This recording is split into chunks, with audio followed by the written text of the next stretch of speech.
All right. Hello, hello. Nobody here yet, but this is my first live stream. Testing out how this is going to go. Oh, I got two people here. All right. Got a party going on now since there's three of us. This is pretty awesome. This is my first live stream. I said that like right before you guys came on. And yeah, I just wanted to try something new, especially because I haven't uploaded anything in the last like over a month. And I just thought this would be a nice compromise where I could put up some content without having to do all the things surrounding putting up content that suck up a lot of time. So, yeah, here I am. In all honesty, I really don't expect anybody to be here or stay here long. I have no idea how long it's going to last for. I'm just feeling it out to see how I feel and if this is something I want to do in the future again. Yeah, so I'm going to answer some questions that were submitted.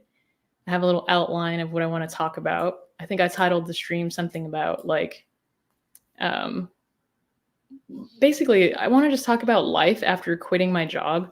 So, for context, if people are watching this in the future and they're new to my channel, my name is Simi. I'm a doctor of physical therapy turned newborn entrepreneur, and I'm a health coach now. And I used to work in the clinic in a traditional physical therapy role up until February of earlier this year. And I quit my job to pursue content creation and putting out something that I want to offer to the world. Basically, I want to help people the way I want to help people, not what I thought I was doing in the clinic. I was helping people in the clinic, but not in the capacity or the impact that I wanted. So, yeah, building a business off my YouTube channel has been one hell of a journey. I can say that. It's not for everyone, but I think it could be good for everyone. Hope that makes sense. Ooh, there's 60 guys in here. All right, I'm probably going to be celebrating throughout this whole live stream when people join us, so just ignore me. I'm just having fun at this point. Right before I jumped on this call, I was watching Simone Biles, just replays of her just like doing what she does. I'm like, how the F is it physically possible for a human being to do that? And I just love how what she represents about like prioritizing your mental health in order for you to be able to perform at your best and just like not giving a shit about people not respecting that. So I really look up to Simone Biles. I think a lot of us do, or a lot of athletes, or just people. It's just amazing, like who she is and what she does. Anyways, I don't know what this whoa, live stream is about. I think you guys can put comments in here. Can you guys test it out just so I can see, like, if you show up, just like, I don't know, put like a peace sign, a period, a smiley face, something in there, just so I can see like how to look at your guys' comments. Okay, so yeah, I quit my K-Rob, Kaylee Bean. Ooh, inevitable Simone biopic. I'm not sure what biopic means, but it sounds like it's a good thing in this context. Ben, what's up, Ben? Danielle, thank you for. Okay, it's good to know you guys are here. All right. So yeah, I'm going to talk about like what life has been like since I quit my job, because honestly, it has been like bliss and insanity and excitement. It's like so many emotions all in one. And I feel like I've lived like 3 years since the time that I quit up until now. So yeah. Ooh, Felicia with the goat. Love it. All right. So immediately after I quit my job, I spent like 2 weeks just like basking in like the bliss of holy shit, I actually did it. Like I'm not at work right now and I'm at home chilling in my hoodie. Like I can do anything I want with my time.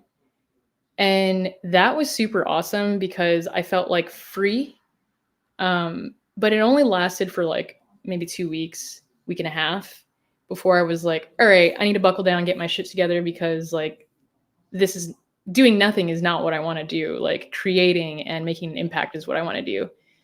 So I quickly got to work on focusing on YouTube and then building my first workshop. And man, that was a crazy experience because I had never sold anything online outside of my stickers. Stickers are very low risk. It's like, a couple bucks for some pieces of paper that I package up, put in an envelope, toss it in the mail when I go walk Toby. But when it comes to like a workshop or anything virtual, it's like, first I had to make sure you guys wanted a workshop on journaling. So I had to like hype up something that technically didn't even exist yet, which is like really scary because I'm like making a promise on something that isn't actually there. So the way that works like behind the scenes is I was promoting my workshop even though I hadn't built the workshop. And that's because I don't want to build the workshop and then I promote it and then everyone's like, I don't want your stupid workshop. And then it's like, okay, well, I just poured my heart and soul into this and nobody wants it.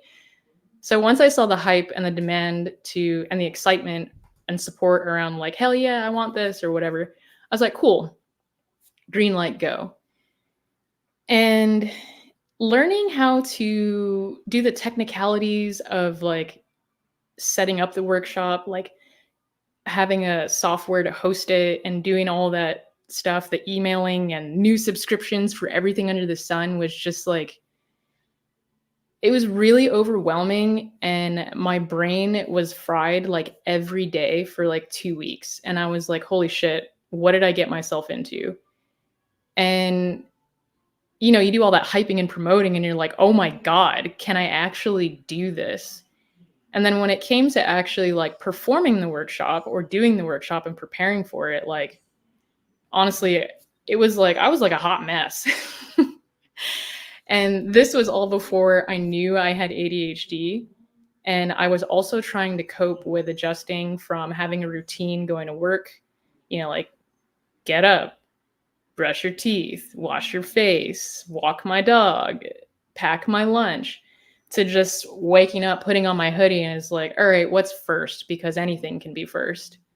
So I was trying to handle like getting down, adjusting to a new lifestyle while also trying to deliver on a promise that I made to a lot of people for the very first thing that I ever made. So I felt like a lot of pressure. And I also was like not wanting to regret my decision of quitting. And that never necessarily popped up in my head, but I didn't want to like recreate another situation where I was like, holy shit, I just went from one place of feeling trapped to another. So I worked with my life coach a lot on adapting to a new routine or establishing routines now that I had all this free time working from home. And that was like really, really, really, really, really helpful. And I think I touched on that in like some of my videos on my bullet journal system and everything like that. But yeah, so I delivered the workshop. During the workshop, actually like doing the workshop was awesome. Like that's when I knew like, holy cow, yeah, I love teaching. I love helping people. I love and I love to talk. And yeah, I felt like I actually made a difference and I felt like I did it in my own way. And full transparency, from that workshop, I think I made about almost $5,000 from the workshop. And at the time, it was priced at $44, which I'm realizing was like incredibly low because some of the feedback I got, people were saying I would have paid 120 bucks for that. And I was like, whoa, okay. So it wasn't like money that like transformed my life. And I was like, Tiffany, yes, this is really live. So this is not some like pre-recorded webinar. This is like real deal, like me in the flesh. Abby's out there watching Netflix and I'm like recording this live. But anyway, yeah. So $5,000 wasn't anything to like be like, oh yeah, like this is this is what I want to do for the rest of my life. Just like release workshops over and over and make $5,000 every single time. It was actually the opposite, where I was like, okay, that was a really great and stressful learning experience, but this is not sustainable. I don't know if she's watching on Netflix. Kennedy in the house. So if you guys don't know, Kennedy is one of my best friends from physical therapy school. He was actually on the workshop with me. I've written about him in one of my newsletters, and it got a lot of really good feedback. Um, yeah, join my newsletter if you haven't been on there already, because like some of you guys might know who Kennedy is, but now you know. Anyways, so where was I? Also, this is gonna be filled with tangents because I don't know, I want it to be. I like the idea of this not being like super structured and calculated like the way that I do YouTube videos, because that's like more of a science and art. This is more just like winging it and having fun. So this is more for me, selfishly, but I'm glad you guys are down to vibe with it. Anyway, so yeah, back to the workshop. I realized that I did not want to do something like that over and over and over again. And I had to sit down and be honest with myself and think like, could I talk about bullet journaling and make this something in my career for the rest of my life? And in all honesty, no. No, I could not. And there's not a lot of validation for that, where people are like highly successful talking about journaling and bullet journaling. It's really just Ryder Carroll and maybe a few others that I don't even know about. But yeah, like I didn't think that was how I was going to make a long-term impact. I just felt like it was more of a tool or an accessory to what I want to do. So yeah, after the workshop, I made some content, put it out, and I went through this like really crazy slump where I was starting to have like, I felt really lost because I was like, well, if it's not journaling, what's it going to be? And I also feel like I'm not utilizing my skill set as a physical therapist. And I feel like I have so much to offer, but I have no idea how to like package myself in a way that I can make an impact that I want to make. So it almost felt like a crisis, and I couldn't do like anything. I felt like paralyzed in the sense where I was like, man, I feel so stuck because I don't know how to give what I want to give in a way that people are willing to receive it. Yeah, but going back to what I was saying about Ryder Carroll makes a very good living. I'm not saying that he doesn't, but like he owns that space, and that is him. Like if you think of bullet journaling, you think of Ryder Carroll and vice versa. And that's not necessarily what I wanted. I didn't want this identity where it's like, oh, Simi, the bullet journaler. Like that's not really what I wanted my legacy to be. Like I don't mean to be dramatic or whatever, but like, you know, if I were to die tomorrow and I wanted something on my tombstone, it'd be kind of cringe if it said Simi impacted the world via bullet journaling. That would be cool, but that's not exactly what I want to be. That is not what I want. But anyways, so yeah, I went through this slump where I was starting to feel like shit about not having a way to like deliver what I felt like my purpose was. I didn't even know what my purpose was, which I wasn't really worried about because I'm like, there's people that are in their like 60s and 70s that are still looking for their purpose in life. And I think that's totally fine. Like, anyway, so I also started to realize that like things felt like they were spiraling out of my control. Like I was forgetting a lot of things. I was like doing things that were just making me really embarrassed. And I felt like my mind was racing more than usual. And that was around the time where I started to notice like that a lot of subscribers and people I was meeting with were saying they have ADHD or they're like neurodivergent in some type of way. And then people were asking me if I had ever been assessed because people would make jokes about things. And I was like, oh, I totally do that. Yeah, my phone is always on less than 10%. Or like, I never know where my phone's at. Or I always forget this and that. And like, there was one time I felt so bad about this. Like, I was selling this, like, you guys know what a Cricut is? It's those little things that like chop up stationery or something. It's a little like crafting tool. I was selling Abby's Cricut on Facebook Marketplace, and this lady wanted to buy it for $100. And she was driving in from DC after work to come pick it up from me at 5 o'clock in the afternoon. Well, I just like forgot. Like, I was like, all right, see you then. Like, meet me here and I'll come down. I'm wearing a hoodie. Like, you'll know it's me. And I looked at the clock and it was 6:30 and I was like, something feels off. And I realized that I just like did not show up on this lady. And she was downstairs at my apartment for like 30 minutes with her kids in the car. And she's like, yeah, my kids are getting restless now. I have to go. I just like left her hanging. I forgot about it. I felt like such shit. I gave it to her for like $40 after that. I was like, if you come tomorrow, I'll just give this thing to you. I feel so bad. But yeah, like stuff like that kept happening. And if you've been following my channel for a while, you've known that like my car got towed, not once, but twice. And I just thought to myself, like, what is wrong with me? Like, why am I like this? Why am I doing this?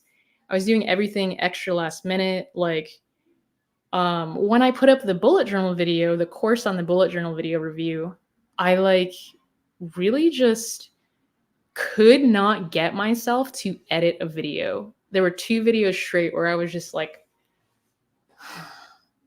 why can't I just do things? And Abby had said some things like, I never understood why you just couldn't do things. Like just go shower, just go walk Toby. And I was like, I don't know. Like, it's just not that simple. Like, and then that's when everyone was like, you should probably go get checked for ADHD. So I did. I was very hesitant about doing this because I was like, what is a diagnosis going to do for me anyway? Like, I'm already doing the best I can. Like, even if I get the diagnosis, isn't it just going to be like, all right, well, now I have it, and now what? And I did get a question about, what do you call it? The ADHD thing. Somebody asked, Heather, she said, do you think it's actually worth getting a diagnosis for ADHD? How is that helping you or changing anything? So the first part of the question on, is it worth getting a diagnosis? I would say it depends on where you live, because I know in some countries, like, it's extremely expensive and difficult to get tested. And that can be a huge barrier. That was something, luckily, I didn't have to deal with. I kind of just jumped on a virtual assessment thing, and it really wasn't that hard. And ironically, I forgot about the schedule, the appointment to get assessed for ADHD. So that was proof enough. But yeah. Oh shit, guys, I totally forgot. Oh, I was so excited about this. Okay, hold up. Wait. How do I get out of here? Wait. I forgot about this.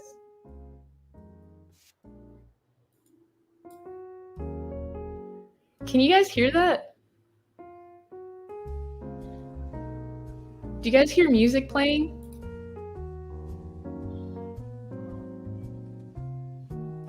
Can you put something in the comments if you hear music playing?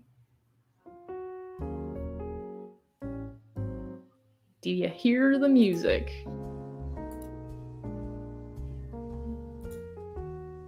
Okay, is it too loud?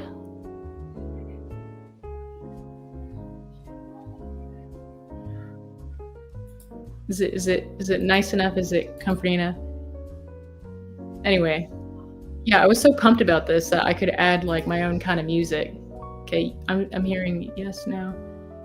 Yes, it's too loud. Okay, it's great. All right, Kaylee Bean says it's great, so we're gonna keep going with it. Thanks, Kaylee Bean. Yeah. So, where the hell was I? What was I even talking about? Someone help me. Where was I?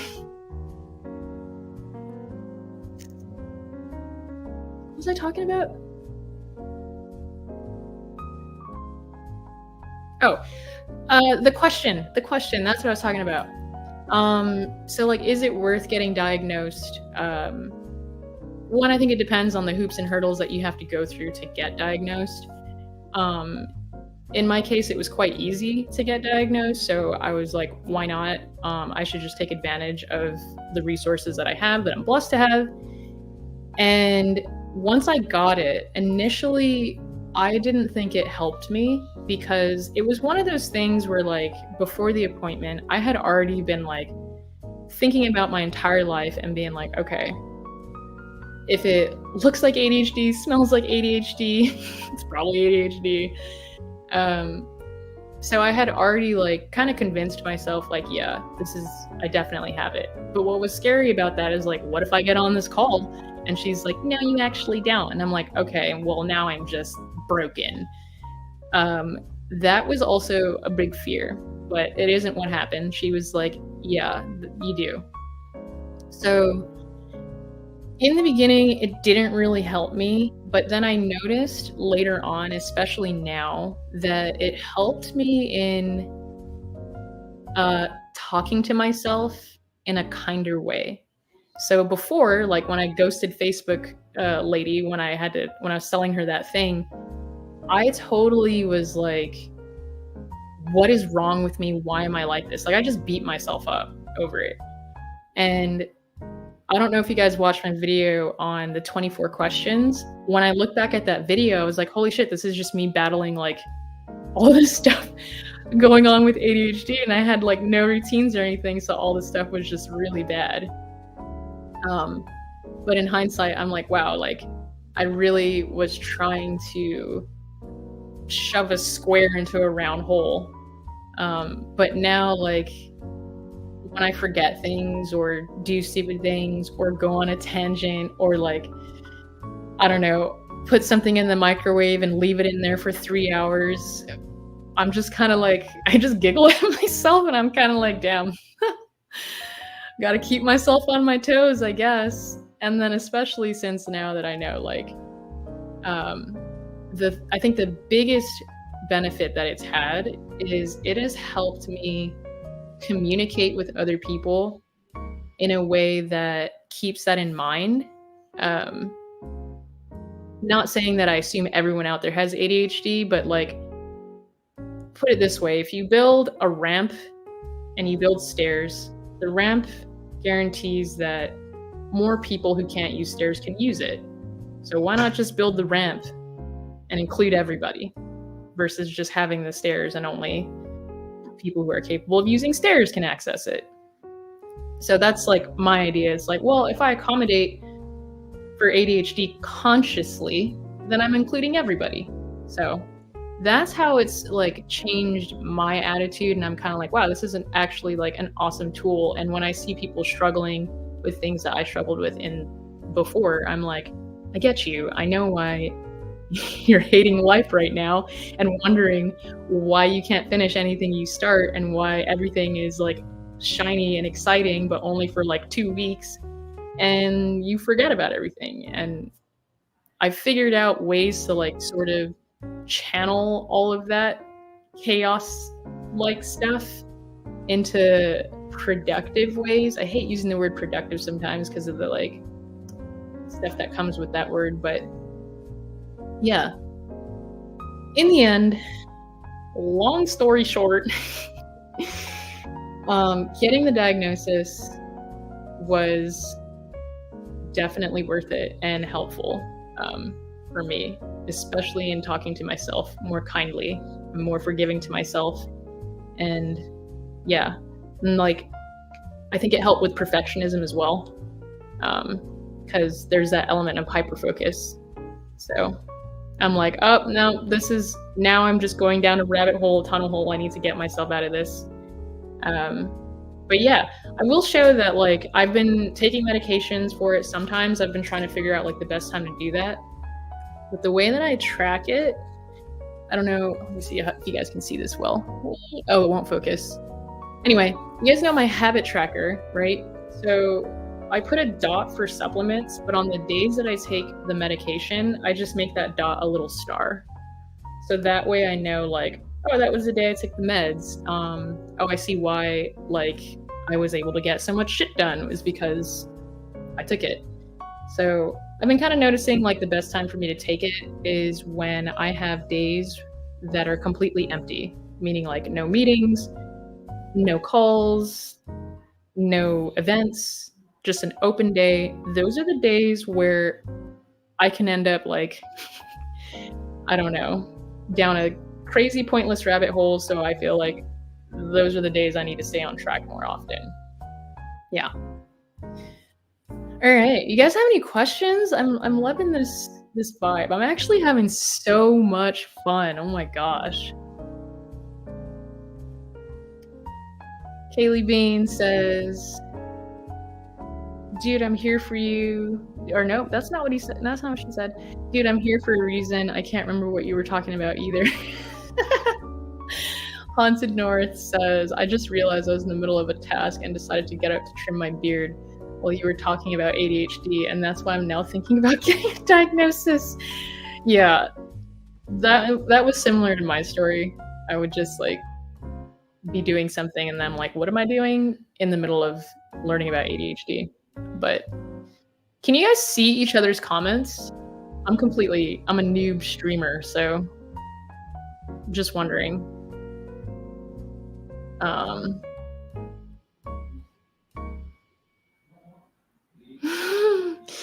Okay, so moving on to the next part of life. So that was getting the whole ADHD thing. And I want to say that was all happening, like getting diagnosed, while I had family visiting. So Abby, for the first time, Abby's mom and family came out to visit us all the way from Guam. And if you don't know where Guam is geographically, I'm in Virginia. Basically, it takes like 40 hours of flying and layovers to get here, and the plane ticket costs like $2,000 per person. So that would explain why we've only been home one time since moving out to the mainland, because it's expensive and it's far.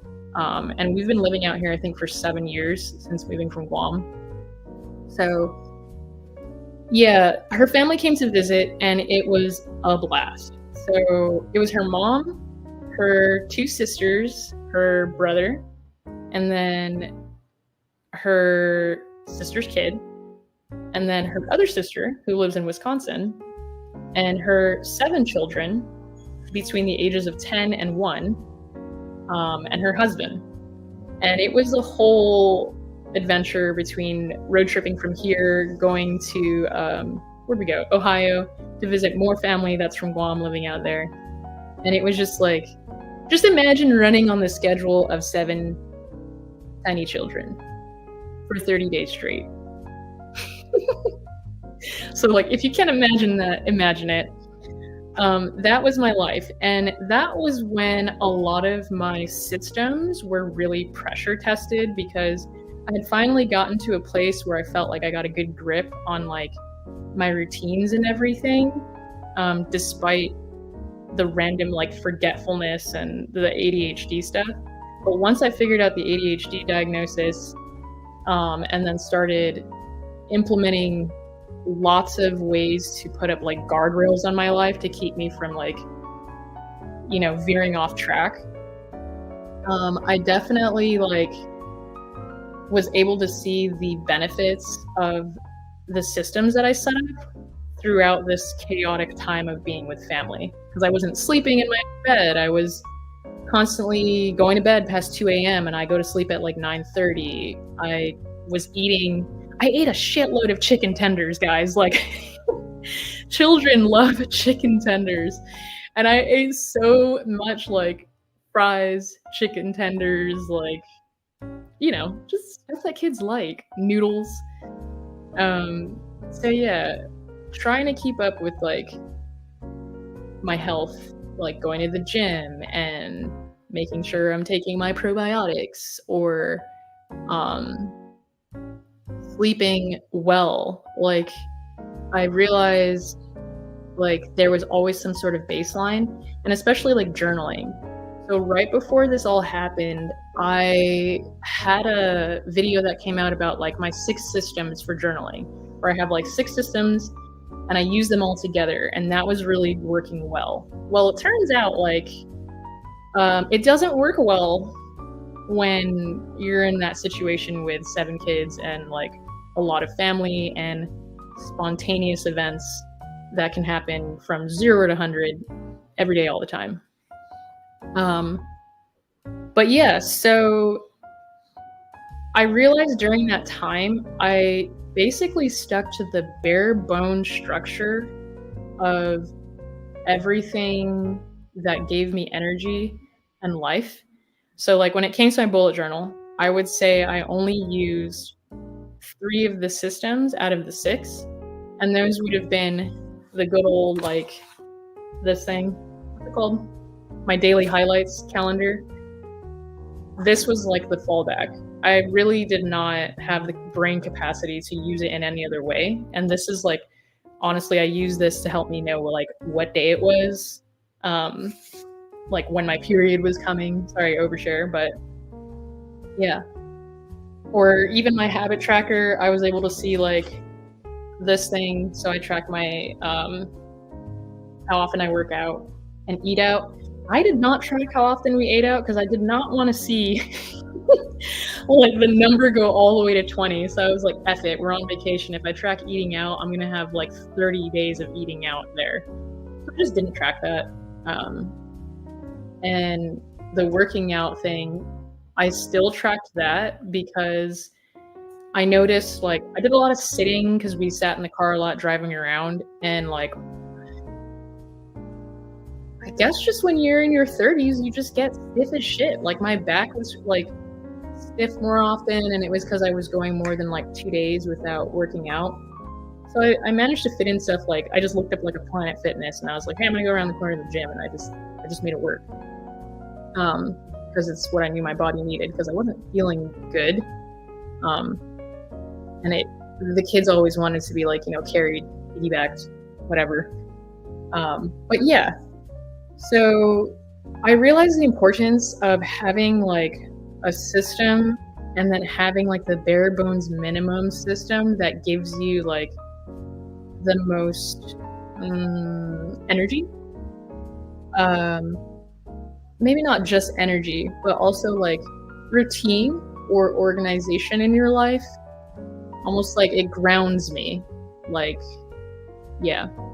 And more importantly, because I had those systems and things set up, after everyone left, and I was resuming back to normal life, it wasn't very hard to get back into working out because I didn't completely stop. And it wasn't very hard to do whatever other kind of habits I had going on, like flossing. Like it wasn't hard to get back to like my normal life. I didn't get derailed so hard that I just never went back. So that was a huge win and a big realization for me. But yeah, so reality started to kick in after I had this whole family thing happen. I was like, all right, now I want to get serious about working on creating a product or service, whatever, that helps people in the way that I want to help them. And I was still going through like a sort of crisis thing where I was like, gosh, my channel is about journaling. Like, what do I do? Because I don't want it. I don't want to be identified as the bullet journaler channel. I want to be known for like helping people live healthy, happy lives while using a journal as a tool, not a journaler who helps people live healthy, happy lives. I wanted the healthy, happy lives first. And I think, like my channel does that, where like the journaling is the thing, and then the byproduct is healthy happiness, whatever it is. But yeah, so I did a ton of research and all this like stuff about like, oh, you need to have a niche channel and blah blah blah. Like I knew that I wanted to talk about living a healthy lifestyle in, and when I say healthy, I don't mean like this like Instagram influencer, like be super fit and like only eat green stuff, like whatever healthy is to you. Like if it means going from smoking cigarettes to vaping and that's healthy to you, I'm down with it. That's your definition. And I just want people to be clear, like when I say healthy and happy lives, like whatever your definition of that is, I want to help you get there. So yeah, the thing about YouTube is it doesn't like when it doesn't know what your channel's about. And someone had asked a question about social media and my relationship with the algorithm. So I know pretty dang well like how the algorithm works. And the way it works is like you make a bunch of videos and YouTube tries to figure out what your content's about. So at this point, I made a ton of videos on journaling. So it's like, oh, this is a journaling channel. So what it does is it pushes my videos to people who also watch journaling channels. YouTube gets confused though if you make videos about cooking and cleaning, journaling, whatever. And it's like, hey, who do I push this to? And I knew that like with living a healthy, happy lifestyle, that involves sleeping well, eating well, exercising, having a good support system, not doing drugs, and managing your stress. And if I talk about all of those things, it could be very confusing to YouTube because they're like, what the hell are you? Are you a sleep channel? Are you a diet channel? Like, what are you? And plus I got journaling in the mix. So yeah, that was something where I was like, how can I leverage YouTube while talking about all 6 of those things, not confusing the algorithm, not confusing people, etc., etc.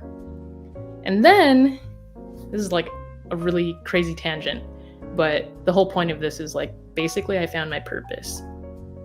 What ended up happening was this guy, I shared this in my newsletter. This guy made this video that went absolutely viral and it got like, it probably has like 10 million views by now and it's a 40-minute video.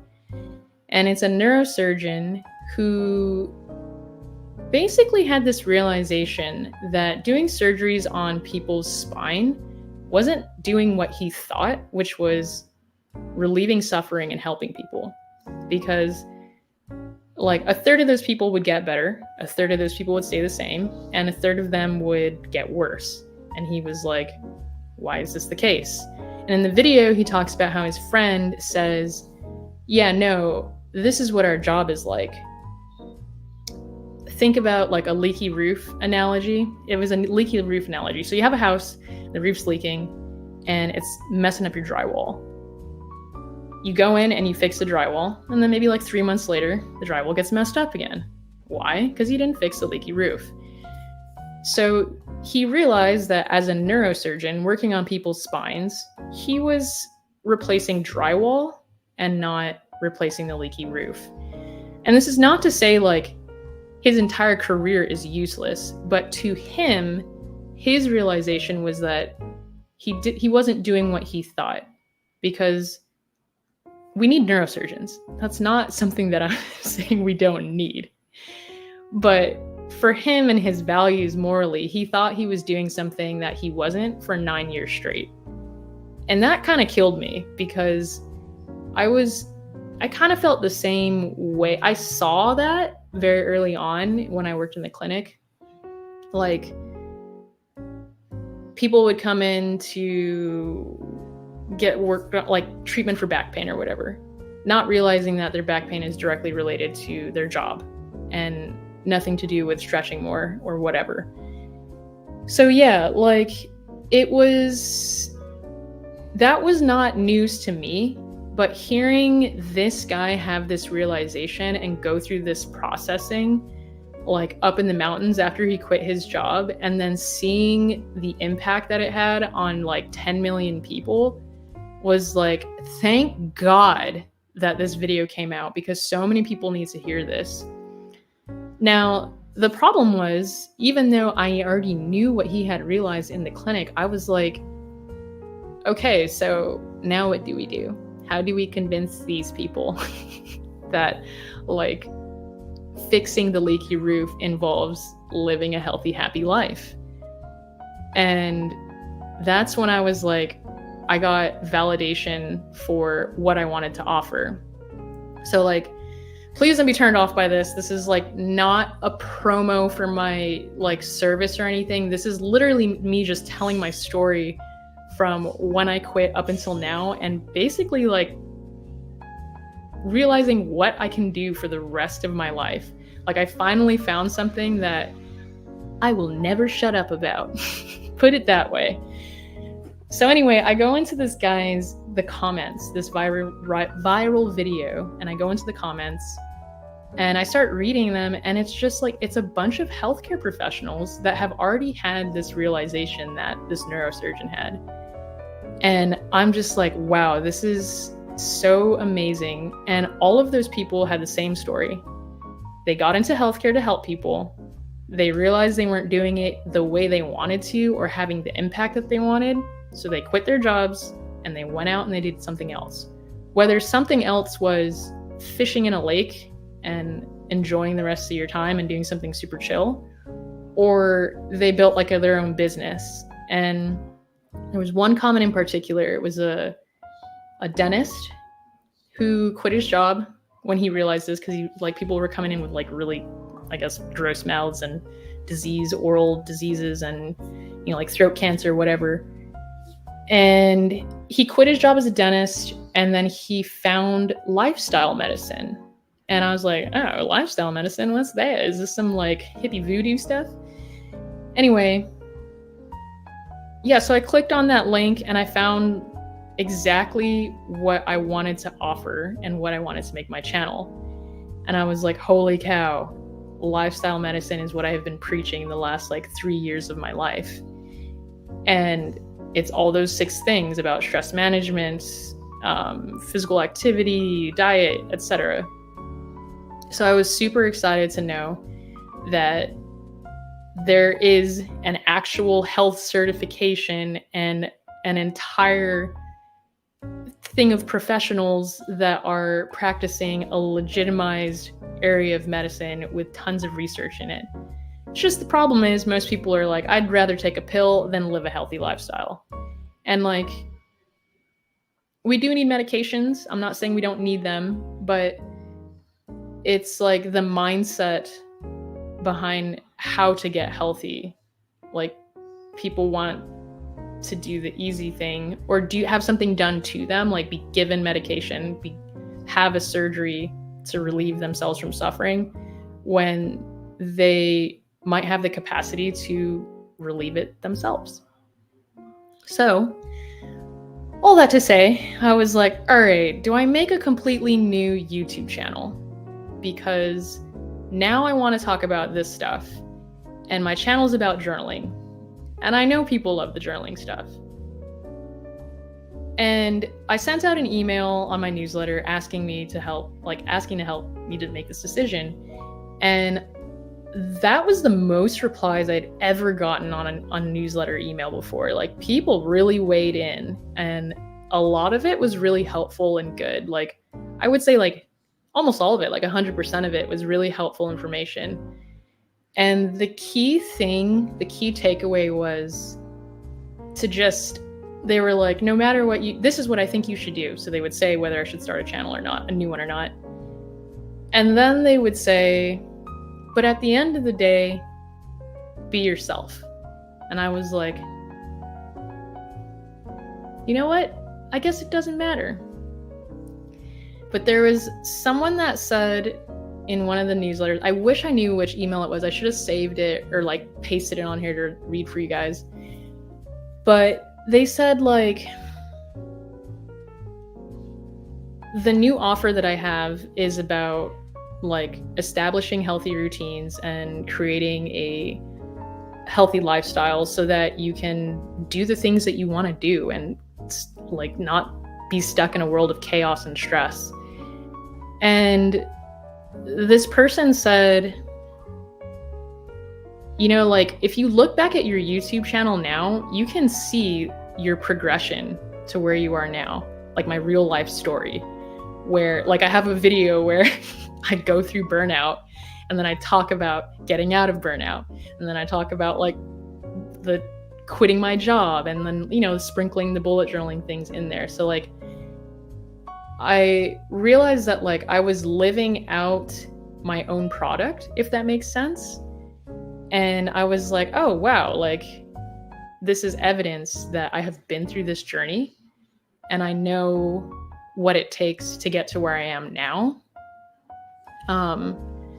Except I could probably help other people do that and do it faster and avoid a lot of unnecessary hoops and hurdles and discouraging events that can really just set you back and make you feel like, what's the point?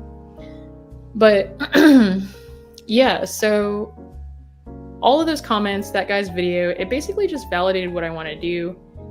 And in the end, I decided that I'm just not going to make a new YouTube channel, and I'm going to keep it this way. And it kind of leads me to why I'm even doing this stream.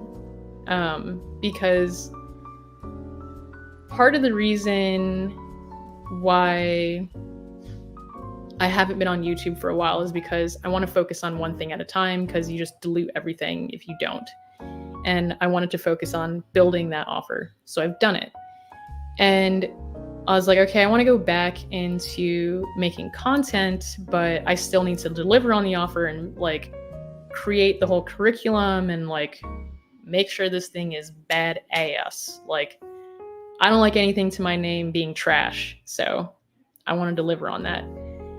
But I really missed just like making content or just talking, being on camera or whatever. Because everyone that I talked to in the process, like the subscribers that I talked to, they all said the same thing, that they had been following me on YouTube because of journaling videos. But what really made them connect was like my story about my journey. And I had been wanting to share with you guys like all this wild, crazy shit that's been happening since I quit my job up until now. But I was like, gosh, that's gonna be like such a long video. I'm gonna have to package and curate that so much, and like, oh, I just want to get it out. And then someone suggested just doing a live stream, and I was like, why are you such a genius? So that's how I ended up on this live stream. So you could thank that person, if you're enjoying this anyway. Yeah. Let me pause for a second. That was a super long monologue. Do you guys have any questions? Anything you want to ask up until this point?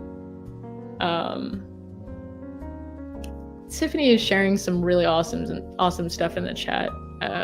It's funny, the life coach thing. A couple people told me to be a life coach. But yeah, if you have any like questions, opinions you want to share, because there's 2 more things I want to talk about that were kind of like, one is more of a surprise, like a reveal. And the other is like the overarching lesson, I guess, for this whole entire like live stream. If you guys don't have any questions, I'm just gonna move on. I don't see anything popping up in the comments. But yeah. So, or let's do this. Do you want the overarching theme first or the surprise? Surprise sounds way cooler than overarching theme, so. And thank you all for joining and being here. I hope you're having a pleasant time. Ooh, that is a great question.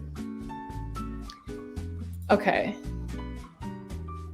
All right, Kaylee Bean says theme. Give me that surprise. All right, I need more votes. Theme first. Okay. All right. So I'm going to answer this question by the Trader's Playbook. I've been building my channel for 4 years and only at 7K subscribers. How do you continue to stay inspired? Yeah, that is a really great question. So basically you're just doing something really hard for a really long time and you're just like not getting the payoff that you want.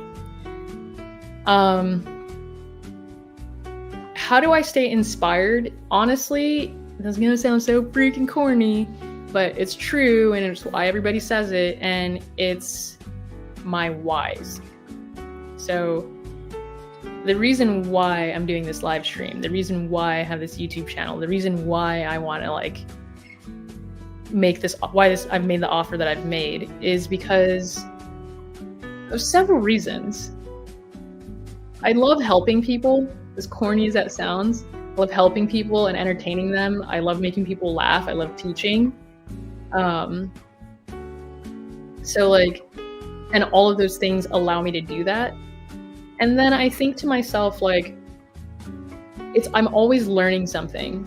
So I would say, like, if you've been doing that for 4 years, have you done anything new or different in those 4 years, or have you been doing the same thing over and over? Because that's also why I wanted to do this live stream, because like I knew it would be good for me to try something new, because that's how I ended up making this YouTube channel about bullet journaling. I made a video about bullet journaling, which was new, and then that caught on, and look where we are now. But yeah, I stay inspired by sticking to my whys and remembering like why I'm doing what I'm doing. And obviously, like, we have to eat, pay the bills, and everyone wants to make money. And I figured out or found a community of people that are doing what I want to do, which is basically carving out their own path. Like, if I stayed surrounded by my old coworkers, who are amazing, by the way, but all we do is talk about like physical therapy stuff, like that is the life that I'm going to have.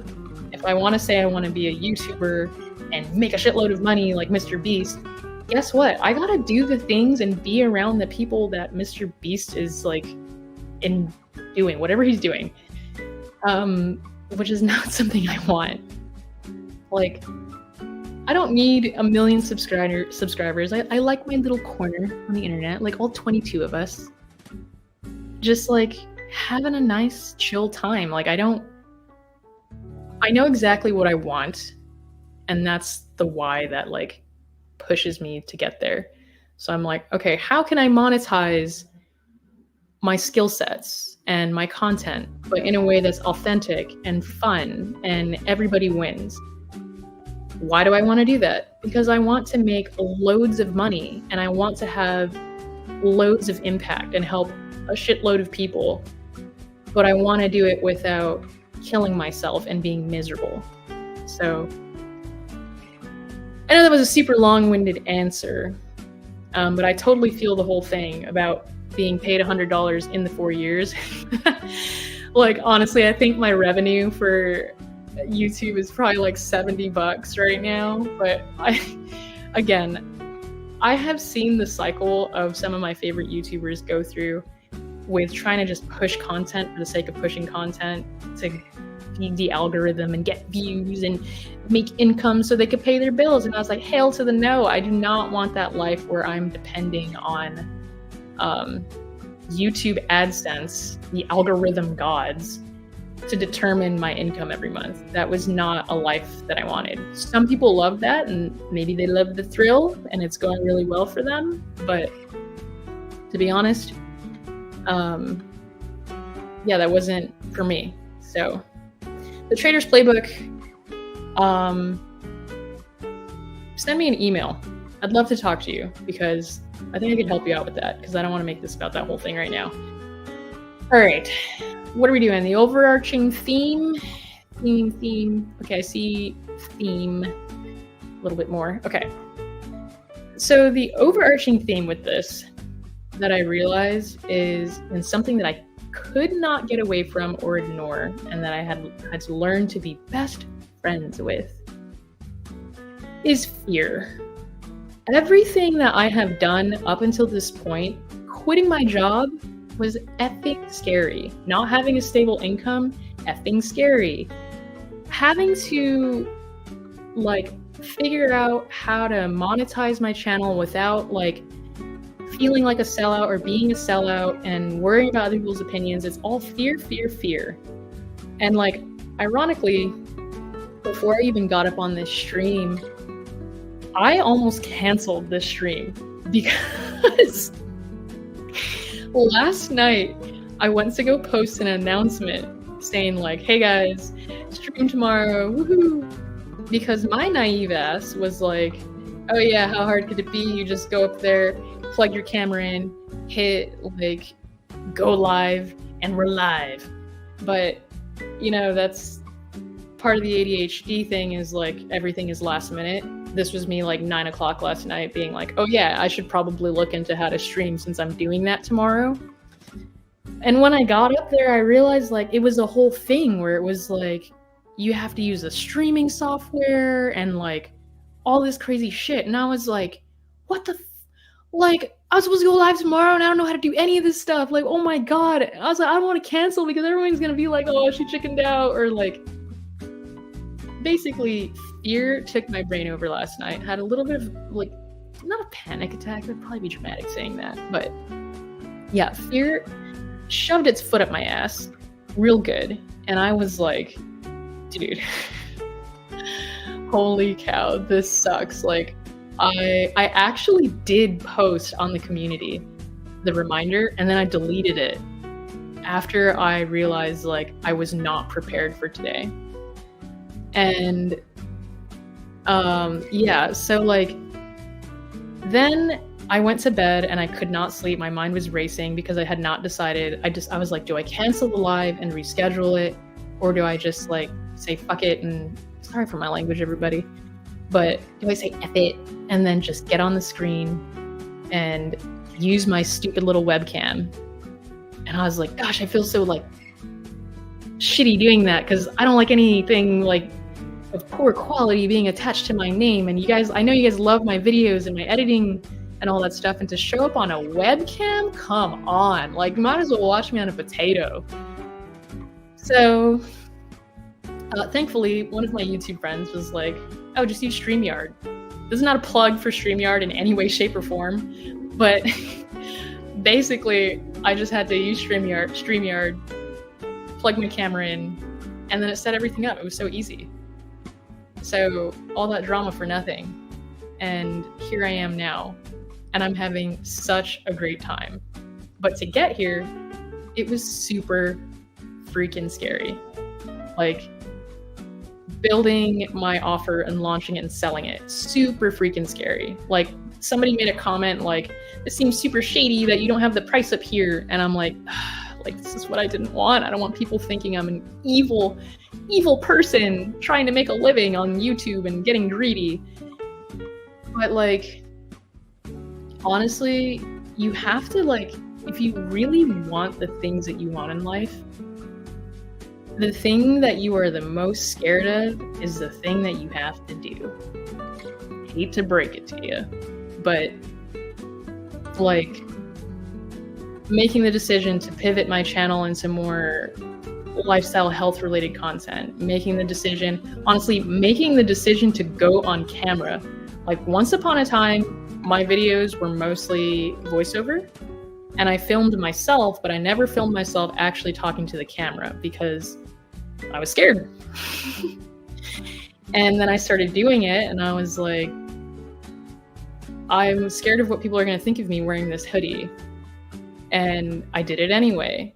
And like, in hindsight, everything that I've gone through up until like my entire life, like going to PT school, graduating, working, like my very first patient under my license, everything was always so damn scary.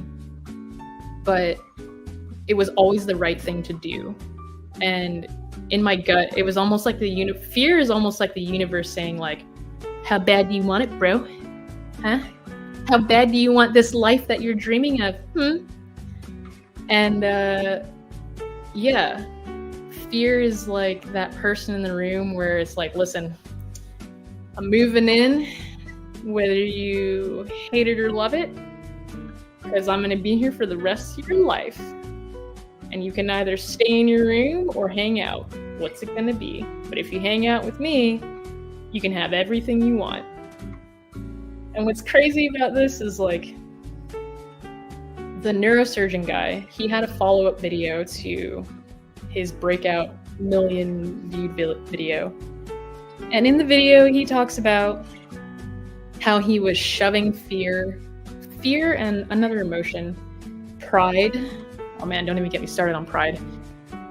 Fear and pride, basically negative emotions, he was ignoring all of them and not processing them rather than welcoming them. And I loved the way he like made this analogy. It was basically like, now instead of ignoring fear, I invite fear to the table and I have tea with him.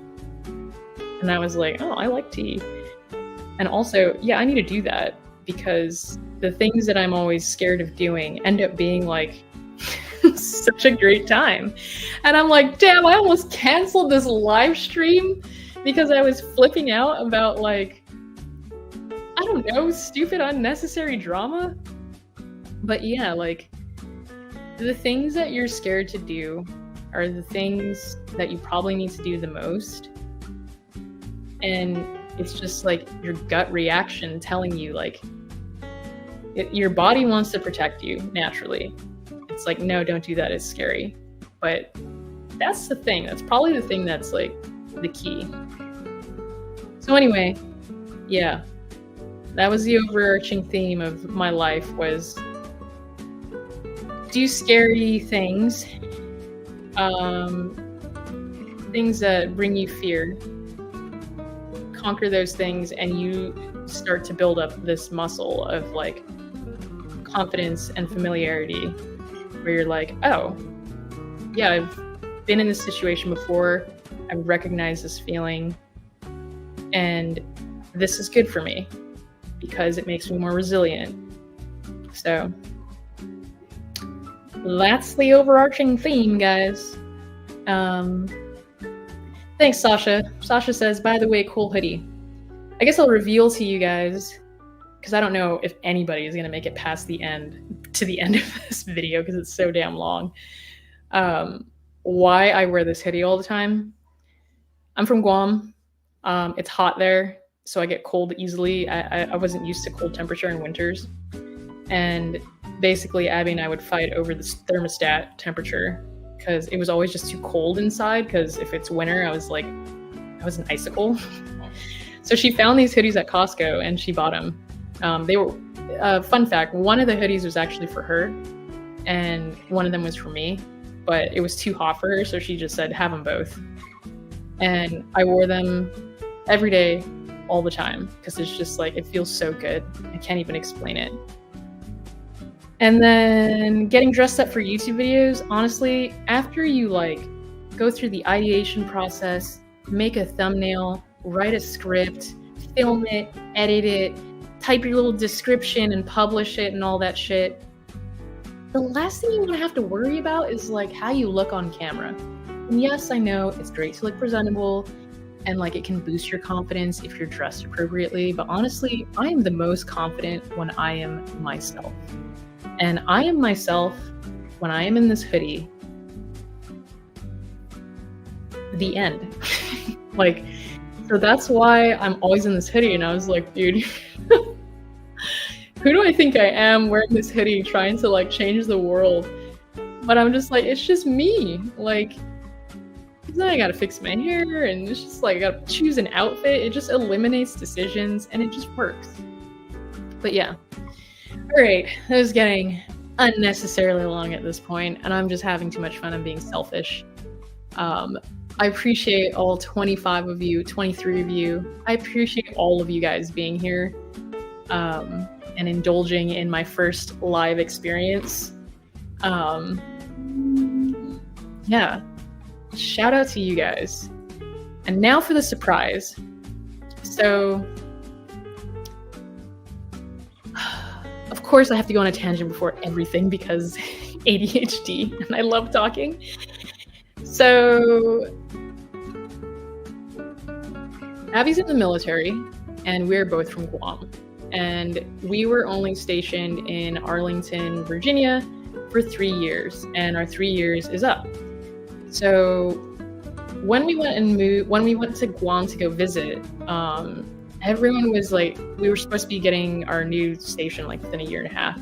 Everyone's like, oh, where do you want to end up? And we're like, I don't know, somewhere close to Guam, like Korea, Hawaii, those are like the options that we wanted. And then there's other places like the UK, Germany, like foreign places.